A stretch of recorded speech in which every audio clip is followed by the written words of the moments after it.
novamente. Boa tarde a todos. Sejam muito bem-vindos ao quarto dia do Congresso de Direito e Filosofia. É um grande prazer receber aqui os professores. Para compor a mesa, convido o professor Dr. Edrizzi Fernandes.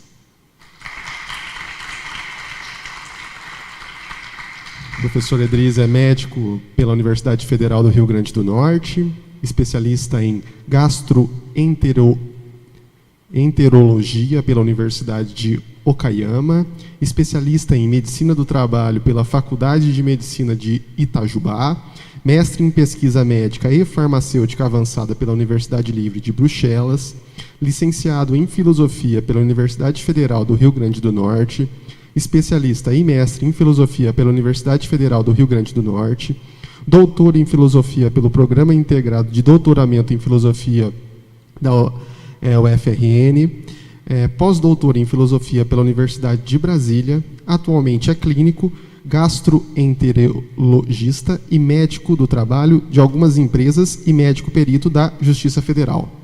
Professor colaborador da Cátedra Unesco, o CHAI da Universidade de Brasília, do Programa de Pós-Graduação em Filosofia da UFRN e do Centro Cultural Georges Storbretz, do JO Recife, além de investigador do Núcleo de Pesquisas em Filosofia Islâmica, Judaica e Oriental da Universidade Federal do Estado de São Paulo e da Rede Brasileira de Educação em Direitos Humanos.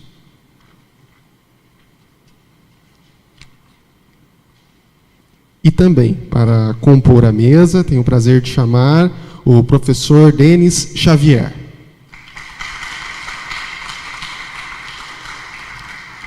O professor Denis é professor associado de Filosofia Antiga e Ética da Universidade Federal de Uberlândia, professor do Programa de Pós-Graduação em Direito, possui graduação em Filosofia pela Universidade Federal de Uberlândia e mestrado em Filosofia pela Universidade Estadual de Campinas.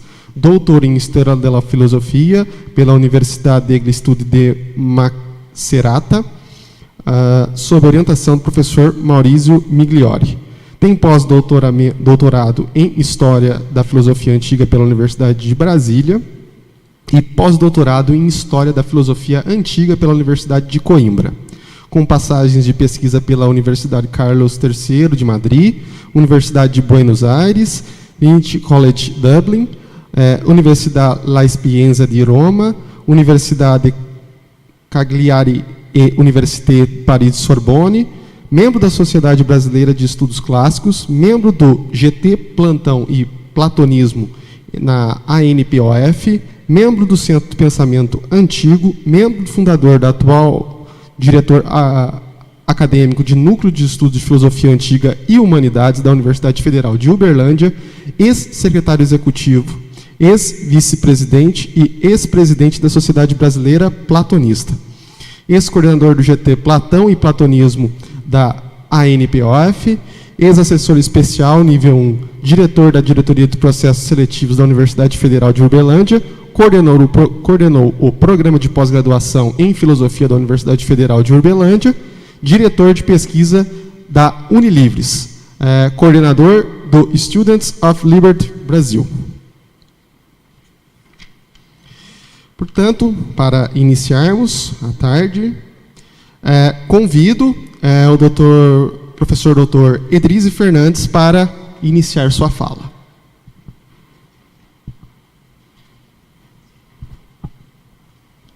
Boa tarde a todos. É com grande honra que eu estou aqui hoje, conhecendo essa cidade tão bonita e por alguma sorte também com o clima tão bom, hoje pelo menos. E eu creio que eventos dessa natureza são muito proveitosos por serem interdisciplinares e incentivadores de um diálogo que permita a expressão de ideias bem postas e diversas, que possa contribuir para que nós venhamos a ter, em algum momento, um país melhor do que esse que nós temos hoje.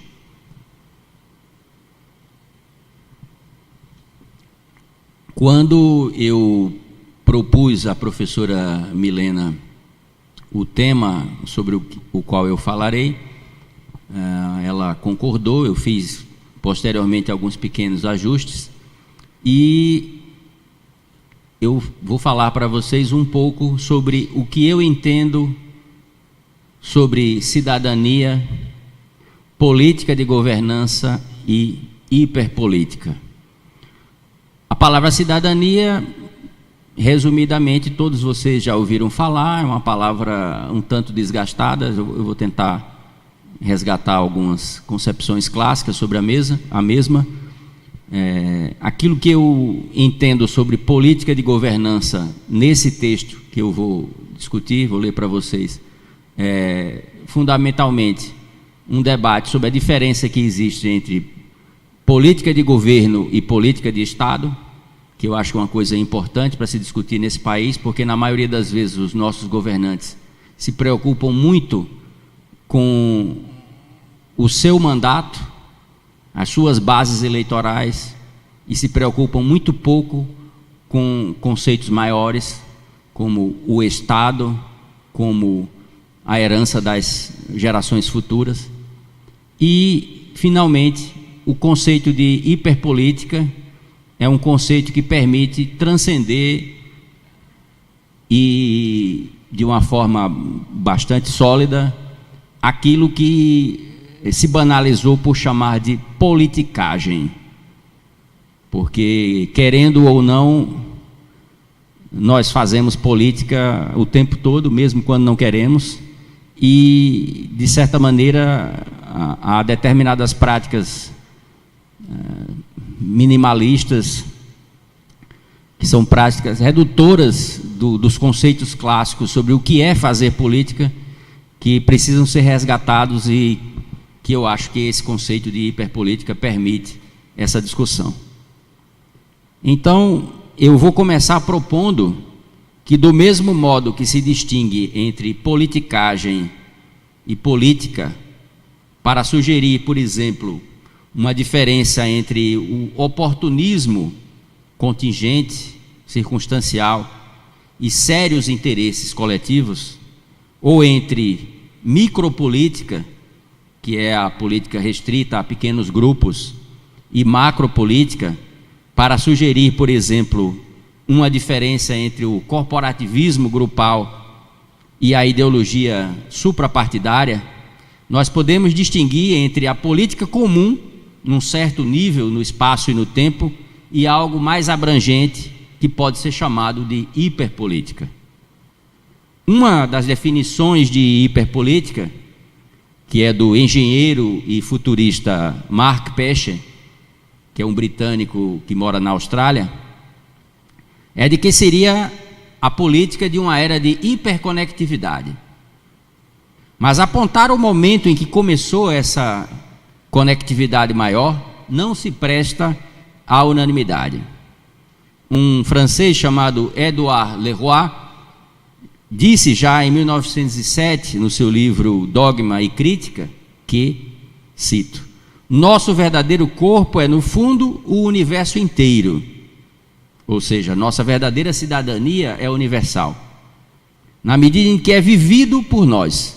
E aquilo que o senso comum chama mais estritamente de nosso corpo é somente a região de menor inconsciência e a atividade mais livre, a parte que nós controlamos mais diretamente e por meio da qual somos capazes de agir sobre o restante.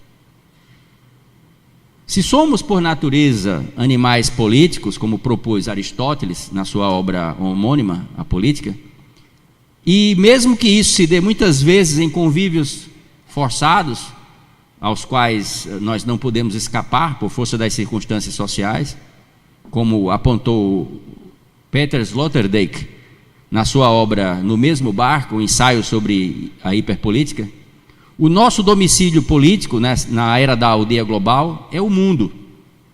Nas palavras de Irad Malkin, a abordagem interconectivista do século XXI desconstrói o significado de lugar vez que a nova conectividade tecnológica, econômica e política frequentemente torna o lugar insignificante. Assim, tudo que afeta o mundo é pertinente à política. As sociedades humanas, em todos os seus níveis e estratos, psicofísicos, econômicos, políticos, culturais, comunicacionais, ecológicos, vêm passando por transformações consideráveis desde a Revolução Industrial, acentuando-se grandemente depois da Segunda Guerra Mundial e vertiginosamente a partir da Revolução Digital. Seus impactos, por sua vez, são de tal ordem que atingem a escala de riscos globais. Diante disso, tornou-se urgente a renovação de categorias ontológicas e epistemológicas que busquem dar conta dos desafios que a hipercomplexidade contemporânea nos apresentam. Peter Sloterdijk, professor de filosofia na Universidade de Karlsruhe, na Alemanha, é considerado como um dos pensadores mais originais e mais representativos dessa renovação conceitual. No seu ensaio sobre a hiperpolítica, ele recorda, acompanhando o príncipe e chanceler alemão Otto von Bismarck, e involuntariamente também outras pessoas que citaram a mesma frase, como um político alemão chamado Friedrich Christoph Dahlmann e o escritor italiano Cesare Pavese, que a política é a arte do possível. Numa obra posterior, Sloterdijk opina que é a arte do possível no ruído, ou seja, em meio à perturbação circunjacente. E frente à constatação do colapso do humanismo e a partir da detecção dos vícios fundamentais de nossa época, sugere que o que falta à teoria e prática é a implantação de uma política para uma era sem impérios. Nós a chamamos de hiperpolítica porque podem ser sinalizadas crescentes exigências à arte do pertencer-se coletivamente. E pertencer-se, de fato, a princípio, não significa outra coisa que ouvir juntos. E essa palavra ouvir é extremamente importante para que nós possamos discutir a ideia de uma boa política, porque é uma coisa que contemporaneamente as pessoas têm perdido a capacidade de saber ouvir. Ora, uma política para uma era sem impérios e preocupada com a arte do pertencer-se e com o aprendizado do ouvir juntos foi pensada por Epicuro, filósofo do período helenístico, muito antes de Sloterdijk. E apesar da enorme distância cronológica entre esses pensadores, ainda temos alguma coisa a aprender com aquilo que os modernos referendam ao estudar os antigos. O Jardim, que era a escola filosófica de Epicuro, não foi apenas uma escola onde se aprendiam os ensinamentos de Epicuro através de um método sistemático. Mais que isso, o Jardim era uma comunidade de homens e mulheres dispostos a aprender a cuidar da saúde da alma através de um determinado modo de vida que tinha a filia ou amizade no sentido altruísta como um elemento fundamental. Ao descrever a organização da comunidade epicurista, Norman de Witt considerou que as bases do sistema ali aplicado eram a boa vontade, a cooperação voluntária e a amizade. De Witt refere ainda que o princípio efetivo da organização da escola de Epicuro foi a amizade. De fato, todo o sistema educativo epicurista assenta na amizade, tornando-a, ou tomando-a, melhor dizendo, como um elemento essencial. A amizade entre todos os membros, professores, discípulos e principiantes, permitia que fortes laços pessoais pudessem suportar a crítica saudável a que Zenão e Filodemo de Gadara se referem num tratado chamado Periparresias, sobre a fala franca. Um tratado de Filodemo de Gadara. E essa mesma crítica saudável, através da fala franca, dava suporte à amizade. No fragmento 88 do Tratado Periparresias sobre a fala franca, os traços da pessoa de fala franca são delineados. Diz Filodemo: toda pessoa que tem boa vontade e que pratica filosofia inteligentemente e continuamente, e que é grande em caráter e indiferente à opinião comum, que não é dado à politicagem. Eu traduzi como politicagem a palavra que em grego é demagogia, que deu origem à demagogia moderna. Então, toda pessoa que pratica a filosofia inteligentemente, continuamente, que é grande em caráter, indiferente à opinião comum e não é dado à politicagem, está isenta de inveja e que diz apenas o que é relevante e que não é levada a insultar ou a impertigar-se ou a mostrar desdém ou a fazer o mal, e que não faz uso da indolência e dos artifícios da adulação. Então, a pessoa de bom caráter é alguém que merece a amizade e com quem você pode falar com franqueza, de uma forma desarmada. E todos vocês sabem que no mundo hoje em dia as pessoas se abrem cada vez menos, exatamente por um clima de desconfiança terrível sobre o uso que as pessoas podem fazer das nossas fraquezas. Não viemos ao mundo sozinhos e não nos estabelecemos aqui solitários.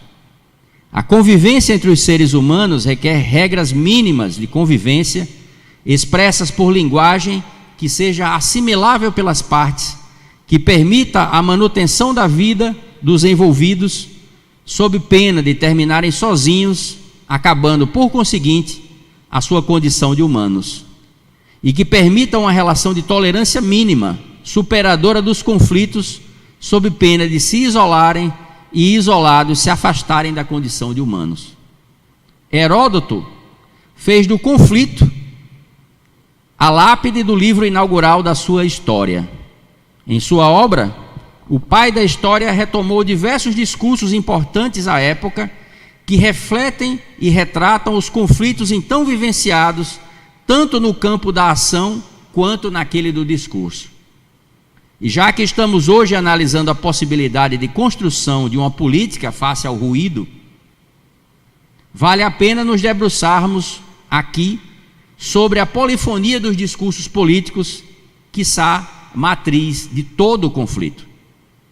A importância do discurso como meio de expressão do que está estabelecido social e politicamente, e como expressão daquilo que se busca modificar, foi investigada por Michel Foucault, que foi um importante leitor da obra de Filodemo de Gadara, do Tratado sobre a Fala Franca, e em seu discurso inaugural a assumir a cátedra da História dos Sistemas de Pensamento no Collège de France, em 2 de dezembro de 1970, ele afirmou o seguinte: por mais que o discurso seja aparentemente bem pouca coisa, as interdições que o atingem revelam logo rapidamente sua ligação com o desejo e com o poder.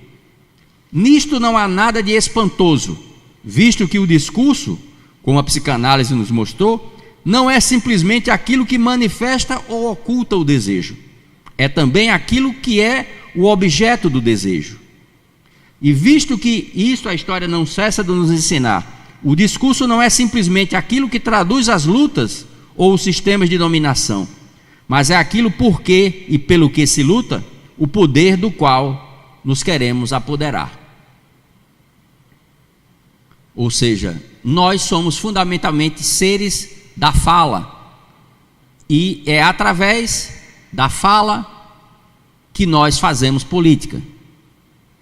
Dentre as diversas funções do discurso, Foucault ressalta que na Grécia Antiga era o discurso verdadeiro, pronunciado por quem de direito e conforme o rito requerido, que não somente anunciava o que ia se passar, mas contribuía para a sua realização, suscitava a adesão dos homens e se tramava assim com o destino. Em outras palavras, há no discurso a capacidade do homem social e político interferir no devir histórico. E essa interferência necessariamente se vincula ao desejo e ao poder, como apontou Foucault, e poderíamos sugerir ainda, segundo Nietzsche, que no esteio de tudo está a vontade de poder. Fazendo uma pequena digressão para exemplificar o reconhecimento da importância do discurso para filósofos clássicos, em A República, Platão sugere, ao longo dos diversos livros da obra, com ênfase no livro 6, que compete à cidade-estado, boa e bela, orientar a multidão no caminho traçado pelos filósofos que farão o esboço da forma da Constituição. Essa Constituição há de reger o Estado de forma harmônica e justa. Essa orientação se daria pelo discurso filosófico delineado num contexto de embate com os sofistas. Nesse tempo, estes haviam se tornado a representação de uma classe de fazedores de jogos de comércio do discurso, e já conforme Aristóteles, a sofística era a sabedoria aparente, mas não real. E é interessante que a gente abra um parêntese para comentar o quanto se tem revelado nos últimos anos a influência dos marqueteiros políticos no discurso dessas pessoas que solicitam para si a função de guiar os destinos da nação. Ou seja, se nós não temos confiança na sinceridade da fala dessas pessoas, não podemos ter nenhuma esperança em relação à sinceridade do discurso dessas pessoas, já que são pessoas que fazem discursos ou digamos assim, pronunciam discursos que não elaboram, e tudo é ensaiado, desde a entonação, os gestos, a cor da camisa que usam, onde vão dizer, quando vão dizer, ou seja, é um discurso de pura politicagem. Para que se possa assegurar o delineamento ou constituição do Estado por meio do trabalho dos filósofos, que na República Platão faz uma analogia com os pintores, Platão, ao longo do diálogo em A República, expõe ser fundamental que a raça dos filósofos seja desmistificada em relação ao conceito da multidão que os considera inúteis, reconstruindo essa opinião sobre os filósofos através do uso de um discurso não hostil ou ébrio, mas aconselhando a multidão de forma cordata, de forma gentil. Platão chega a afirmar que referida opinião só poderia ser desconstruída mediante um trabalho de exposição da verdade, ou seja, de dissolução da mentira, em que se configura a ideia de inutilidade dos filósofos, apto a demonstrar que os filósofos, por seus estudos superiores, estariam mais habilitados a exercer a função de comando do Estado. E aqui também eu abro um outro parêntese para dizer que é lamentável que as figuras que hoje em dia fazem a nossa política sejam figuras que não têm nenhum respaldo na comunidade acadêmica, do ponto de vista de serem pessoas consideradas sábias, porque são pessoas, acima de tudo, que se apresentam como pragmáticas.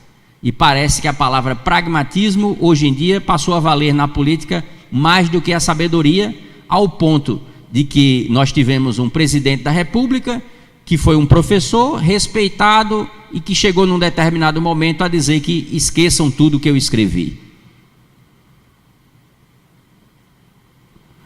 A evolução para o Estado harmônico e justo passaria pela adequação do discurso político, o qual seria baseado na sabedoria adquirida pelos filósofos na busca do conhecimento quanto à verdade e à ideia do bem. Infere-se nesse contexto que para o filósofo ateniense a opinião da multidão, baseada no conhecimento da verdade contida no discurso dos filósofos, é que legitimaria a Constituição redigida pelos filósofos e que regiria então a polis, o que tornaria oportuna a assunção das funções de Estado pelos reis filósofos. Em outros termos, pode-se dizer que, visando alcançar o sistema político ideal proposto em A República, Platão procurou demonstrar ser indispensável, primeiramente, uma adequação do discurso capaz de promover uma visão conceitual distinta sobre os filósofos, os quais, sendo aceitos pela multidão como úteis e aptos a elaborar a constituição do Estado que os regeria, estariam legitimados a redigir seu texto e, em consequência, poderiam assumir as rédeas do poder de comando da polis. E isso não deixa de ser uma ficção política num país onde as estatísticas demonstram que a enorme maioria da população, passados 2 meses após a eleição, já não lembram em quem votou, ou pelo menos lembram de uma quantidade mínima dos candidatos em relação às chapas em que votaram. Ou seja, se a pessoa não tem a capacidade sequer de guardar na memória a convicção de por que votou em fulaninho e em quem votou, isso significa que essas pessoas estão completamente despreparadas do ponto de vista político. Então há, nesse sentido, a constatação necessária de que no discurso se reconhece o poder de tramar com o destino. O uso que dele se faz pode levar à construção de um destino que tem a possibilidade de representar ou não a vontade geral do corpo político, a depender de quem realiza o discurso. Nós vivemos numa época em que os discursos hegemônicos pretendem ser a voz de uma cara utopia chamada de democracia, por vezes arrematada com o qualificativo de liberal, tão proteiforme que pode até assumir a forma de uma grande potência imperial, salvando uma nação vassala através de generosos incentivos à democracia da periferia. Em sua obra O Mundo de Atenas, Luciano Cânfora aborda a função do mito da Atenas libertadora dos gregos como fundamental para a referida cidade-estado ter passado pela história como grande centro de conquistas democráticas, entre aspas, nas áreas da política, da moral e mesmo no campo militar. Citando Crítias, o autor afirma que, disseminando o sistema dito democrático no Segundo Império, foi possível a prevalência do império do povo de Atenas, e por maior espaço de tempo. Alguns séculos mais tarde, já na época da hegemonia de Roma, coisa parecida aconteceu. Ao abordar a conquista romana da Gália, Michel Foucault apontou, numa aula de 18 de fevereiro de 1976, a importância do desvirtuamento do discurso político para facilitar a tomada do poder. Disse Foucault: de início, os romanos, entrando na Gália, teriam tido como primeiro cuidado desarmar, é claro, aquela aristocracia guerreira que fora a única força militar a se opor realmente a eles, desarmar a nobreza, rebaixá-la também política e economicamente, e isso mediante ou em correlação com uma elevação artificial da ralé, a quem lisonjeiam com a ideia de igualdade. Isto quer dizer que, mediante um procedimento próprio de todos os despotismos, e que se vira, aliás, desenvolver-se na República Romana desde Mário até César, faz-se os inferiores acreditarem que um pouco mais de igualdade em seu proveito dará muito mais liberdade a todos.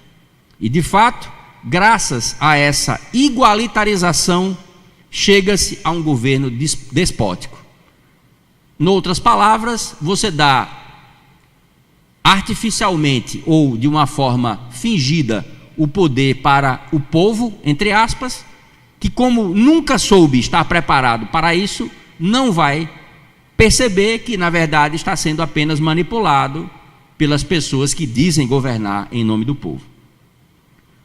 Ludibriando os invadidos com ideais de igualdade e liberdade, os romanos impuseram as amarras do seu império ao território gaulês e depois à maior parte da Europa. Hoje se reconhece que a vigência de um sistema político depende do discurso que o fundamenta, e que a substituição de um sistema, idealmente por outro melhor, está vinculada à superação do discurso hegemônico e à suplantação dos mitos propagados pela oratória política de antes. Uma vez que, como apontou George Orwell, autor do livro 1984, aquele que controla o passado controla o futuro, e aquele que controla o presente controla o passado. Se o discurso hegemônico é aceito sem avaliação crítica, perde-se a capacidade de perceber as armadilhas sofísticas e a manipulação ideológica da linguagem. A título de ilustração, cito o pesquisador em linguística James Paul Gee, que disse o seguinte: uma vez na história dos Estados Unidos, nosso governo e forças militares encorajaram forças de direita em alguns países sul-americanos para que machucassem seus civis, opondo-se a governos de esquerda ou forças revolucionárias de esquerda. Alguns membros do nosso governo chamaram tais pessoas de lutadores da liberdade. Entretanto, quando lutadores islâmicos fizeram o mesmo a nós e nossos aliados, foram chamados de terroristas. Tal distinção demanda o suporte de diretrizes políticas, tratamentos pela mídia e conjecturas políticas, e é, por outro lado, contestada por algumas pessoas. Incutir uma crença geral em determinada verdade não acontece de forma automática. Isso se dá pela construção de conceitos que passam a ficar gravados no ideário social e que, por conseguinte, passam a viger no senso comum, como ideia normal ou natural. Karl Marx e Friedrich Engels trataram desse assunto de forma direta em uma obra menos conhecida chamada A Ideologia Alemã, onde escreveram o seguinte: os indivíduos que compõem a classe dominante possuem, entre outras coisas, consciência e, portanto, pensam. Na medida em que eles, também como classe, regem e determinam toda a extensão de uma época histórica, é autoevidente que eles fazem isso em sua total abrangência, ou seja, em uma abrangência hiperpolítica. Isto é, entre outras coisas, também como pensadores, regem como produtores de ideias e regulam a produção e distribuição de ideias de sua época, e assim suas ideias são as ideias regentes do período. Isso é uma coisa inconteste, ou seja, as ideias regentes em um determinado período histórico são as ideias da classe dominante, o que quer que se entenda como classe dominante. Em outras palavras, a classe dominante difunde uma ideia que lhe é cara, fomentando como ideal, entre aspas, algo que favoreça seus interesses, e assim procedendo faz com que a gente das classes dominadas creia que a ideia própria é sua, algo que por alienação foi inserido em sua mente. O discurso do contrato social se fixou de forma tão imanente no desenvolvimento das instituições políticas pós-Revolução Francesa, que ideais como soberania, bem de todos, sociedade livre, justa e solidária, dentre outros, constituem hoje fundamentos e princípios de repúblicas no mundo inteiro, como a brasileira. Entretanto, em que pese ainda serem considerados pertinentes esses ideais, não há como se escapar do questionamento sobre o quanto dessas construções refletem verdades sobre a capacidade humana de se organizar em sociedades harmônicas e justas, e o quanto disso continua sendo mito. Então, por exemplo, na hora que se fala em que a democracia é o governo do povo, pelo povo e para o povo, isso é um mito político. A começar pela indagação: quem é o povo? Existe essa entidade abstrata que possa receber um rótulo tão unívoco como o povo, e alguém dizer que está falando em nome do povo, governando em nome do povo, fazendo algo em benefício do povo? Os mitos acabam adquirindo uma função de elementos de coesão social, e no intuito de embasar a hegemonia de um povo e de sua estrutura, são reproduzidos constantemente nas mais diversas formas de expressão ou de propaganda, o que reforça a sua pretensa verdade, seja no contexto de comunicações e discursos políticos, produções literárias ou por meio de mídias diversas. É fato inquestionável que até uma mentira pode insuspeitadamente passar por verdade. E atribui-se ao inventor da propaganda política moderna, o ministro nazista Joseph Goebbels, a afirmação de que uma mentira repetida muitas vezes é mais eficaz do que a verdade dita uma única vez. E que se você diz uma mentira, muitas vezes as pessoas acabarão por acreditar nelas, como certas pessoas que insistem em serem honestas, apesar de todas as evidências apontarem em sentido contrário. Parece acreditar nisso o impopularíssimo presidente Miguel Temer Lulia, o obscuro, quando insiste em ser pessoa de conduta ilibada, de bom caráter e intenções ainda melhores. Uma análise crítica do que se observa na imprensa e na mídia eletrônica atual sobre temas como justiça e igualdade, leva a uma constatação de que, tanto quanto nas suas origens ocidentais, a democracia propagada pelos detentores do poder econômico, social, político, macro-midiático, ainda representa um ideal elitista e, portanto, excludente, não se traduzindo em uma forma de governo que eficazmente assegure o exercício político pela maioria do povo.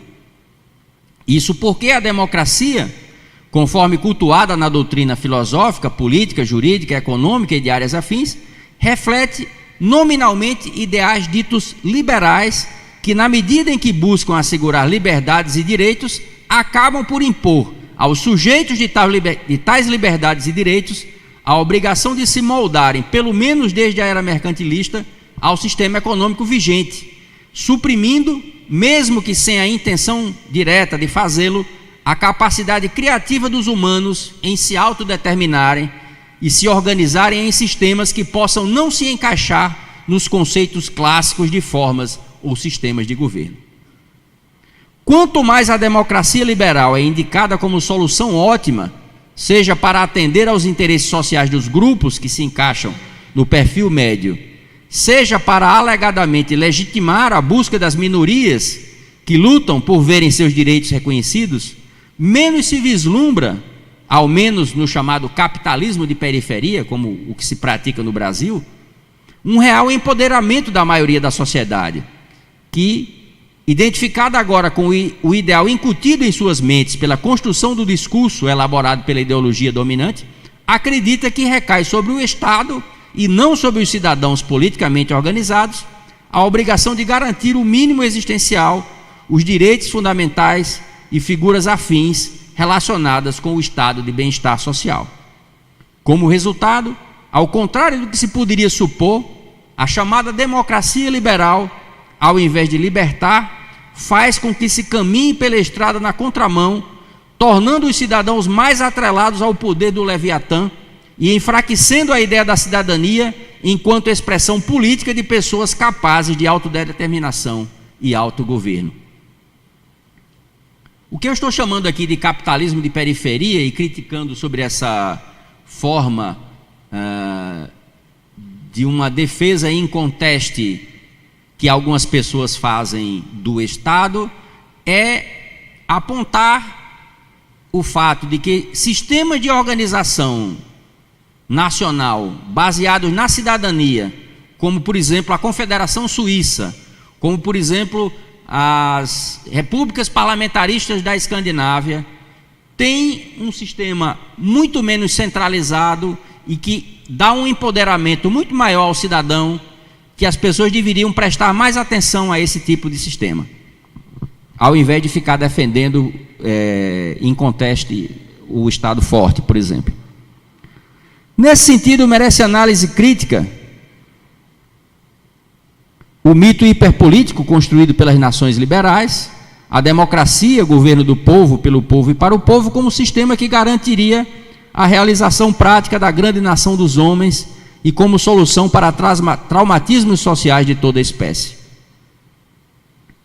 Pode-se citar, por exemplo, a interferência dos Estados Unidos da América nas nações latino-americanas ao longo do século XX, alegadamente visando, não importa se através da imposição de regimes ditatoriais, redemocratizar as nações em nome do combate ao comunismo e a favor do livre mercado. Isso a gente está vendo agora na época do governo de Trump. Na hora que é interessante abrir o mercado, a força é usada. Na hora que é conveniente fazer aliança com um ditador, essa aliança é feita, demonstrando que o discurso é muito diferente da prática, quando se está no poder de impor a sua decisão e quando se está num nível em que você está obrigado, por força das circunstâncias, a aceitar esse tipo de imposição. Ou seja, eu lembrei agora de uma frase do ex-presidente João Batista Figueiredo, na época da abertura política brasileira, em que ele disse: quem for contra a anistia, a abertura política, eu prendo e arrebento. Ou seja, você fazer as pessoas engolirem à força algum tipo de sistema político, econômico, social, porque é conveniente para uma potência hegemônica, e fazer com que as pessoas que aceitam isso tenham a ilusão de que estão fazendo isso de uma forma organizada e que a sua autonomia política está sendo respeitada. E tudo isso é feito em nome do combate ao comunismo e a favor do livre mercado, aliás, que há muito tempo se consolidou como uma espécie de poder moderador entre o executivo, o legislativo e o judiciário, e fez perceber que os tais três poderes da democracia moderna são azeitados, incensados e alimentados pela soberania do capital. E recordando um ensinamento que diz que, cito, o mercado se rege por critérios de eficiência e rentabilidade e não de justiça ou de equidade, pois a alma do mercado é o espírito do lucro, ele é um soberbo órgão de criação de riqueza, mas não um mecanismo competente de distribuição de renda. E esse é o fim da citação. Eu aproveito para evocar a memória do autor dessa citação, José Guilherme Melchior, quiçá o maior pensador do liberalismo brasileiro, que disse ainda: para esses propósitos éticos sociais, uma sociedade moderna deve recorrer a corretivos dos efeitos do mercado, mas sem procurar danificá-lo, pois o mercado não é nocivo, ele é apenas insuficiente para certos fins do homem, como principalmente a redução das desigualdades de ponto de partida existentes entre os indivíduos em função do berço ou da educação. A pergunta é: se alguém tem que corrigir as desigualdades do mercado, quem é que vai corrigir essas desigualdades? Em tese são os políticos. Mas se os políticos são aqueles que se beneficiam do mercado, por que eles haveriam de fazê-lo?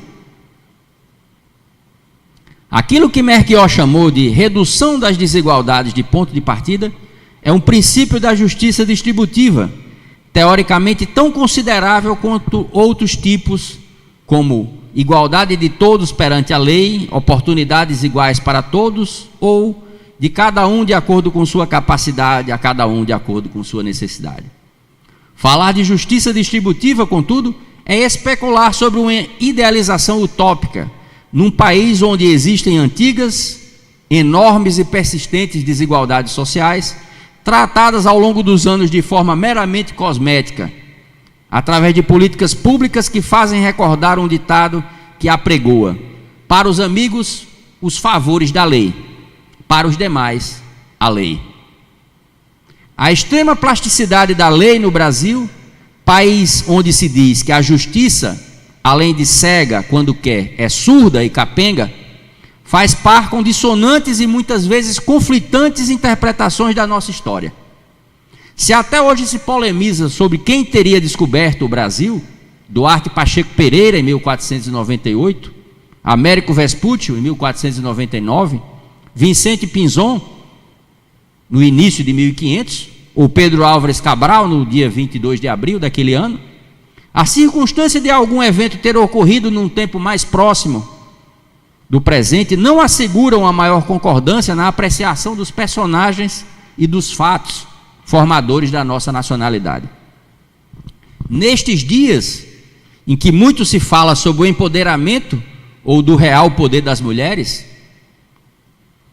Eu recordo aqui uma personagem que talvez nenhum de vocês tenha ouvido falar antes, uma senhora de nome Mavi Harmon, uma mulher pouco lembrada nas páginas da história nacional, e que foi uma das apoiadoras civis da tomada militar do poder do Brasil em 1964, naquele golpe ou revolução, a adjetivação varia de acordo com a interpretação que se dá, que com o respaldo da chamada Marcha da Família com Deus pela Liberdade, estabeleceu um estado de exceção que durou 21 anos, de 1964 até 1985, com censura à imprensa, restrição aos direitos políticos e perseguição policial aos opositores do regime, e que acabou por ocasionar o desaparecimento ou morte de pelo menos 434 pessoas. Essa senhora, Mavi Harmon, foi, enquanto militante do grupo da Família com Deus pela Liberdade, uma das organizadoras do show que levantou o moral da tropa militar mineira, que após a tomada do poder no Rio de Janeiro, então capital federal, acampou no Maracanã. Segundo essa senhora, os soldados exigiram que subíssemos ao palco e fomos aplaudidíssima quando abrimos uma faixa com os dizeres: a nação que salvou a si mesma. Com o movimento militar de 64 e com essa faixa, queriam indicar que o país se salvara dos perigos de uma ditadura comunista e garantia a continuidade da democracia pluralista que nos asseguraria a chance de seguirmos pleiteando nos tornarmos o país do futuro. Menos de um ano depois, em janeiro de 1965, o jornalista Davi Nasser, um dos mais laureados da época, publicou seu livro A Revolução que se Perdeu a Si Mesma, onde deixou patente que a ditadura que se viria nas décadas seguintes já estava bem presente no governo do Marechal Castelo Branco, e assim fica claro que não teria surgido com a presidência do general Costa e Silva, conforme a fantasiosa versão que se tornou dominadora nesse país, onde até mesmo o passado é incerto. Ou seja, resumidamente, o que o jornalista Davi Nasser disse, e permanece válido até hoje, é que os militares que tomaram o poder em 1964 não tinham nenhum interesse em fazer com que houvesse uma transição para a democracia tão cedo. Onde então descarrilhou o trem da nossa história? Davi Nasser incorreu em contradições gritantes em suas análises retrospectivas sobre aquilo que escrevera no livro de 1965, chegando a falar, por exemplo, do uso de atos institucionais reconhecidamente antidemocráticos como armas de defesa da democracia. E hoje ninguém considera seriamente que Nasser entendia bem o que se passava no Brasil naquela época, sobre a qual, aliás, seguimos entendendo muito menos do que deveríamos, já que, como dizia o filósofo George Santayana, um espanhol radicado nos Estados Unidos, aqueles que não conseguem lembrar o passado estão condenados a repeti-lo. E não custa lembrar que, originalmente, a obra 1984 de George Orwell, sobre a qual já falei, sobre os totalitarismos nazista e stalinista, não era uma profecia sobre o futuro que se tornou o nosso presente. Uma pessoa que de vez em quando é lembrada na política, que já escreveu algumas coisas de muita lucidez, Caetano Veloso, apontou em uma das suas canções, Fora da Ordem, do disco Circulador de 1991, que aqui neste país tudo parece que é ainda construção e já é ruína. E sobre essa canção, Guilherme Wisnik escreveu: o que aparece tematizado na canção não é exatamente a exclusão que os países ricos, alinhados a essa nova ordem mundial, impõem àqueles considerados economicamente pobres, como o Brasil, mas é a exclusão congênita, intestina, que se autoalimenta da própria miséria do país. Assassinatos, tráfico de drogas, crianças morando nas calçadas e brincando com armas, montanhas de lixo nas ruas, esgotos a céu aberto, um estado precário de eterna construção que não chega a se completar, transformando-se logo em ruína. O que podemos então falar sobre essa exclusão congênita intestina que se autoalimenta da própria miséria e que faz a realidade das grandes metrópoles deste país? Um pensador estimado por Caetano e a quem eu respeito profundamente disse o seguinte: o nosso povo, diferentemente dos americanos do norte e de quase todos os europeus, não se identifica com o Estado. Isso se pode atribuir à circunstância de que neste país os governos costumam ser péssimos, ou ao fato geral de que o Estado é uma abstração inconcebível. Na nota de rodapé, esse autor disse ainda: o Estado é impessoal, nós só concebemos relações pessoais, por isso para nós roubar dinheiro público não é um crime. Prossegue: o certo é que somos indivíduos e não cidadãos. Aforismos como aquele de Hegel que diz: o Estado é a realidade da ideia moral, nos parecem piadas sinistras. Os filmes elaborados em Hollywood repetidamente propõem que se admire o caso de um homem, geralmente um jornalista, que procura a amizade de um criminoso para depois entregá-lo à polícia. Nós, para quem a amizade é uma paixão e a polícia uma máfia, sentimos que esse herói, entre aspas, é um incompreensível canalha. Sentimos com Dom Quixote que lá se haja cada um com o seu pecado. Isso não é assunto da minha conta. Essas palavras foram publicadas em 1946, mas poderiam ter sido escritas ontem. E quem as escreveu se referia com ela aos argentinos. Mas como Caetano, eu também penso que se aplicam muito bem aos brasileiros.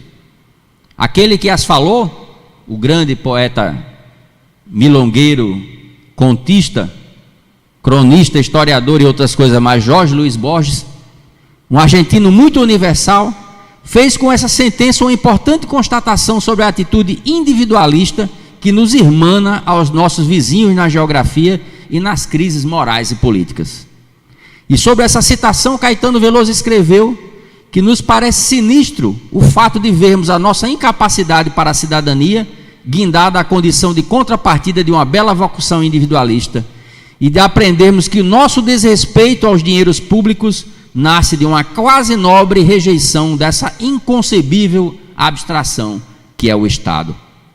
A expressão quase nobre rejeição pode, a meu ver, ser tomada como eufemismo na medida em que boa parte dos políticos que deveriam ser fomentadores e guardiãos do Estado delibera e atua majoritariamente tendo em vista circunstâncias individuais, familiares, classistas ou com outro tipo de orientação micropolítica, sem preocupação maior com um contexto mais amplo e com a governabilidade a longo prazo.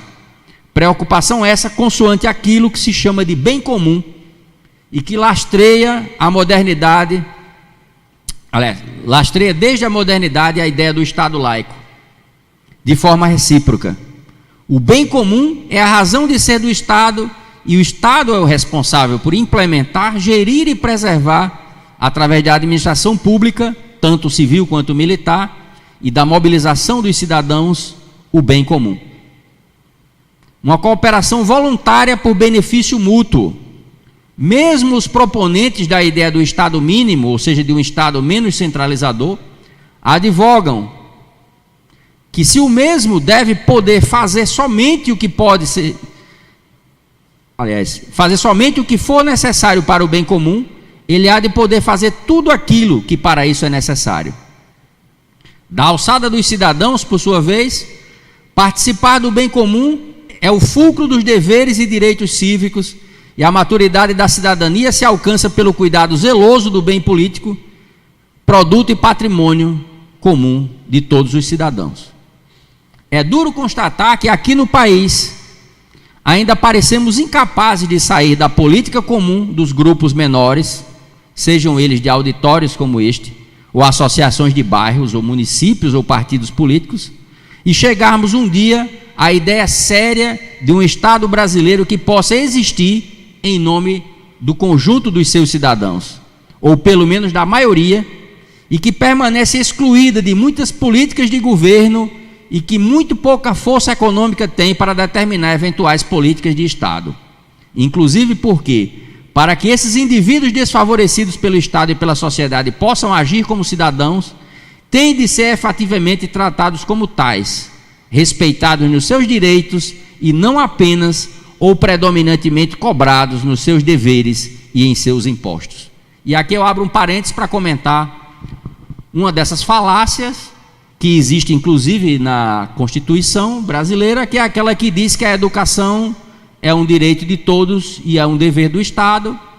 E vocês talvez tenham a experiência de confrontar de vez em quando pessoas que passaram pela escola, e eu já vi pessoas que chegaram, por exemplo, até o 4º ano primário e que não sabem nem ler nem escrever. E muitas vezes essas pessoas passam pela escola, sabem ler, sabem escrever, mas são chamados analfabetos funcionais. São pessoas que não sabem interpretar um texto, são pessoas que não sabem escrever uma redação. E a enorme maioria dessas pessoas, se não são analfabetos funcionais, são analfabetos políticos. Ou seja, são pessoas que passaram pelos direitos que lhes são dados, porque são direitos maquiados e que, portanto, não se tornaram cidadãos e que, portanto, não têm como lutar por um Estado equilibrado, onde as suas preocupações, os seus interesses fossem respeitados. Um ilustre parente meu, Milor Fernandes, dizia nos remotos anos de 1972: este é o país onde há a maior possibilidade de se criar um mundo inteiramente novo. O caos não falta. Respondendo a uma pergunta que se fez nos seguintes termos: e se nós estivermos diante da mera entropia e não do caos inicial, de onde se pode extrair uma ordem bela? Caetano Veloso escreveu: penso que o Brasil deve tornar-se o mais diferente de si mesmo que lhe for possível, para poder encontrar-se, e também saber livrar-se da pobreza que desumaniza a sua população. Devemos, em primeiro lugar, aprender a observar as formalidades dos direitos humanos e tornarmos-nos destros para a tecnologia. Devemos estar à vontade na versão do Ocidente que veio do Norte e superá-la. Estimo que a nossa primeira obrigação como cidadãos é a de não sermos omissos. A omissão é a falta de fazer algo que se poderia e deveria ser feito, sendo considerada uma grande falha do caráter se a pessoa sabe do seu poder e dever de agir, mas mesmo assim se furta de fazê-lo. Podemos chamar de ignorância política a falta de conscientização de alguém quanto ao poder e ao dever pessoal de agir. E isso talvez seja a antítese absoluta daquilo que aqui apresentamos como sendo a hiperpolítica. A ignorância política é uma forma de omissão, e um texto atribuído a Bertolt Brecht, que no entanto nunca foi escrito por ele, intitulado O Analfabeto Político, diz o seguinte: o pior analfabeto é o analfabeto político. Ele não ouve, não fala, não participa dos eventos políticos, não sabe o que é o custo de vida, o preço do feijão, do peixe, da farinha, do aluguel, dos sapatos, do remédio. Não sabe que tudo isso depende de decisões políticas. O analfabeto político é tão estúpido que se orgulha e estufa o peito dizendo que odeia a política. O analfabeto político não sabe que da sua ignorância política nasce a prostituta, a criança abandonada e o pior de todos os bandidos, o mau político, o corrupto, o lacaio das empresas nacionais e multinacionais. Segundo a Apologia de Platão 21d, Sócrates disse: não penso saber aquilo que ignoro. Na tradição laica, essa frase aparece como só sei que nada sei. De todo modo, ele não disse simplesmente nada sei ou não sei de nada, como afirmam muitos políticos acusados de corrupção ou de conivência com a mesma. Ou seja, Sócrates não pode ser acusado de ter se omitido. Na verdade, ele foi acusado de muitas coisas, mas nunca de ter sido omisso. No Brasil, seja pela teoria da equivalência das condições ou pela teoria da condição sine qua non, nos termos da lei, existe causalidade na omissão, pois, segundo o artigo 13 do Código Penal, considera-se a causa a ação ou omissão sem a qual o resultado não teria ocorrido. No inciso 2º do artigo 13º, lê-se que a omissão é penalmente irrelevante quando o omitente devia e podia agir para evitar o resultado. Na jurisprudência, contudo, costuma predominar o entendimento leniente de que não há nexo causal entre omissão e resultado. O agente omisso seria punível não por causa de um resultado, mas por não ter agido para evitar esse resultado. Tratar-se-ia então não de uma contravenção dolosa, mas de uma infração culposa. Aceitar esse entendimento já é, contudo, um começo, segundo uma máxima hipocrática muito apreciada no jardim epicurista: deve-se fazer o bem, ou pelo menos não fazer o mal. Ou, como diz um ditado popular, muito ajuda quem não atrapalha. Não ser omisso, procurar fazer o bem e repudiar o ódio são, a meu ver, condições essenciais na boa politização. Recordemos por oportuno o paradoxo da tolerância. Não podemos ser tolerantes com a intolerância. Nas palavras do filósofo austríaco Karl Popper, comentando a obra A República, no seu livro A Sociedade Aberta e Seus Inimigos, Popper escreveu o seguinte: a tolerância ilimitada leva necessariamente ao desaparecimento da tolerância. Se estendermos uma tolerância ilimitada, até mesmo para aqueles que são intolerantes, e se estivermos preparados para defender a sociedade tolerante contra a investida dos intolerantes, então não podemos tolerar a intolerância. Porque se ela prevalecer, os tolerantes serão destruídos e a tolerância junto com eles. Nessa formulação não insinuo que devemos sempre suprimir a expressão de filosofias intolerantes, mas que possamos nos opor a eles por meio de argumentos racionais e mantê-los sob controle através da opinião pública. E a repressão certamente seria imprudente. Mas devemos reivindicar o direito de suprimi-los, se necessário até pela força, pois pode facilmente ocorrer que eles não estejam preparados para nos encontrar no nível do argumento racional, mas comecem por denunciar toda a argumentação. Eles podem proibir seus seguidores de ouvir argumentos racionais, porque seriam enganosos, e ensiná-los a responder aos argumentos pelo uso de seus punhos ou pistolas. Devemos, portanto, reivindicar, em nome da tolerância, o direito de não tolerar os intolerantes. Por onde começa a boa cidadania? Pela recusa da omissão, pela promoção do bem, pela busca da conscientização, pela defesa do pluralismo democrático e do bem comum. Estes são, a meu ver, os primeiros passos na caminhada rumo a uma atitude hiperpolítica. E em nome da tolerância eu gostaria de encerrar com essas palavras ditas por George Orwell em 1945, ao final do maior conflito mundial de todos os tempos.